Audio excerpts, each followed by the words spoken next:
자, 윤석열 대통령 부부가 조금 전에 일본 도쿄에 도착을 했습니다. 1박 2일간의 이제 일정을 시작한 것이죠. 근데 오늘 윤석열 대통령과 기시다 호미오 일본 총리가 저녁 만찬을 두 차례 갔는데 두 번째 그 만찬의 메뉴가 이제 오므라이스예요. 근데 그 오므라이스를 식사를 하게 될 경양식 집이 지금 좀 논란이 되고 있는 것 같은데요. 자, 민주당에서는 이렇게 공격의 메시지를 우선 냈습니다. 그 목소리 먼저 들어보시죠.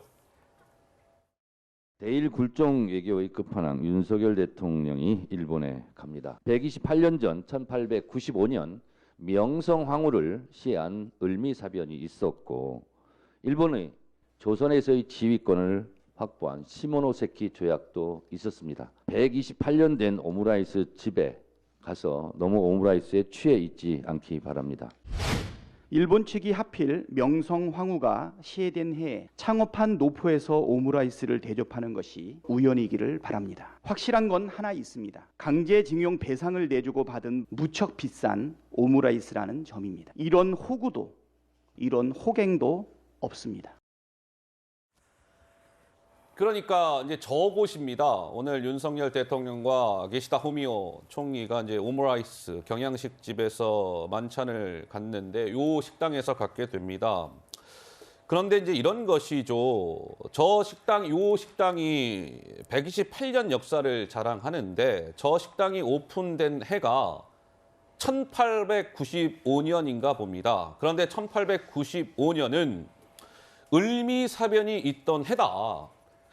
하필이면 왜 을미사변이 있던 해에 오픈한 저 경양식 집에서 윤석열 대통령이 오므라이스를 드셔야만 합니까? 라는 게 민주당의 주장입니다. 자, 그래픽 좀 주실래요? 추미애 전 법무부 장관도 이렇게 얘기해요. 윤 대통령의 저 만찬 식당은요, 관동 대지진 학살지에서 불과 20분 거리입니다. 오늘 또 이런 글도 올렸네요. 저들이 먹방으로 혼을 흔들더라도 정신 바짝 차려서 독도는 입에 올리지 못하게 해라 라는 글이 올라온 상황. 설 변호사는 어떤 생각이세요? 일단 윤석열 대통령께서 얼마 전에 발표하신 강제징용 배상에 대한 해법 이 자체가 어찌되었든 간에 2018년도에 있었던 대법원 판결의 취지를 어긴 것은 사실입니다. 이거에 대한 편법이기도 하고요. 그리고 지금 피해자들도 동의하지 않는데 제3자 채무인수 형태로 하겠다 이런 식으로 하겠다는 것도 법리적으로 맞지 않음에도 불구하고 좋습니다. 한일 간의 미래를 위해서 가신다고 하니까 저는 그런 해법을 발표했었을 때 원래는 저는 일본에서 오는 게 맞지 않냐 싶습니다. 아 그래 윤석열 대통령의 정말 이러한 그 결단을 존중한다. 우리가 일본에서 총리가 와서 회담을 했으면 더욱더 보기는 더 좋았겠지만은 또 그럼에도 불구하고 이제 본인이 가셔가지고 어떠한 성과를 내시러 가신 건데 그렇습니다. 저도 한번 1895년도를 한번 찾아봤어요. 네. 기사가 되니까. 그러니까 정말 바로 나오는 게 을미사변? 네, 을미사변, 을미외변이라고도 하고 이런 것들이 나오더라고요. 그러니까 어찌되었건 한일 관계에서는 과거사를 논하지 않을 수는 없다는 거예요. 국민 모두의 심정이. 그렇기 때문에 저는 이러한 미래적인 방향도 좋고 국익도 좋지만은 국민의 마음을 조금 더 어우러주면서 저는 가시는 방향이 맞지 않을까 싶고 그런 면에서라면 이번에 일본 방문을 통해서 정말 구체적이고 가시적인 국민들이 납득할 수 있는 성과를 가지고 오셔야지만 아마 이번에 강제징용 해법이라든지 일본 방문이 어찌 보면 정당성을 얻지 않을까라는 생각을 해봅니다. 알겠습니다. 자, 추미애 전 장관은 돈가스가 넘어가시겠습니까? 뭐 이런 글도 올렸던데요. 오므라이스는 죄가 없습니다. 오므라이스는 죄가 없어요. 그렇죠? 근데 정치권에서 이렇게 갑론을박이 이어지고 있고요. 국민의힘에서는 이렇게 응수하고 있습니다. 한번 들어보시죠. 민주당 이재명 대표의 인식이 참으로 개탄스럽습니다. 굴욕이니 호갱이니 귀를 의심케 하는 비난을 쏟아내더니 반일 감정을 부추기는 망언도 서슴지 않았습니다. 죽창가로 자신의 토착비리 부정부패를 덮을 수 있다고 생각했다면 또 자신의 거취를 둘러싼 당내 내용이 잦아들 거라고 생각했다면 국민을 무시하는 것입니다. 자, 유상범 대변인은 저렇게 얘기했습니다. 서정호 변호사는 이번 논란을 어떻게 보고 계신지요? 진짜 이게 조공 외교, 굴욕 외교는요. 옛날에 문재인 대통령이 중국을 갔거든요. 근데 중국은 높은 산봉우리고 우리는 낮은 산이고 그러면서 혼밥을 여러 끼를 먹었습니다. 혼밥.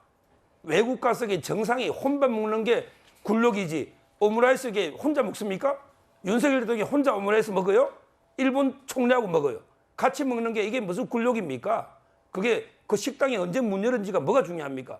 오히려 이게 중국 가서 아무도 못 만나고 혼밥만 드신 문재인 대통령 이게 저는 오히려 굴욕, 조공익이 아닌가 이런 생각이 들고요.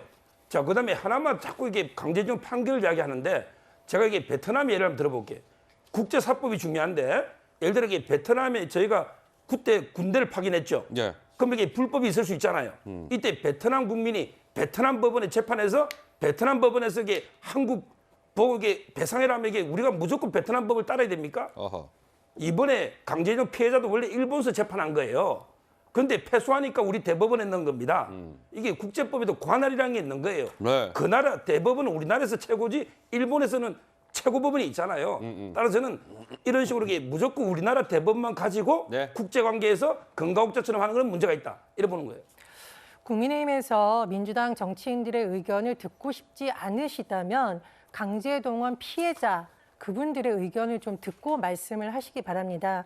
양금덕 할머니를 비롯한 피해자 3분, 정부의 안에 대해서 반대한다. 굶어 죽어도 이 돈 받고 싶지 않다고 여러 번 말씀하셨고요. 심지어 재단 앞으로 공증 서류까지 보냈습니다. 네. 이것이 진보나 보수나 정당의 당리당략으로 다룰 문제는 아니지 않나요?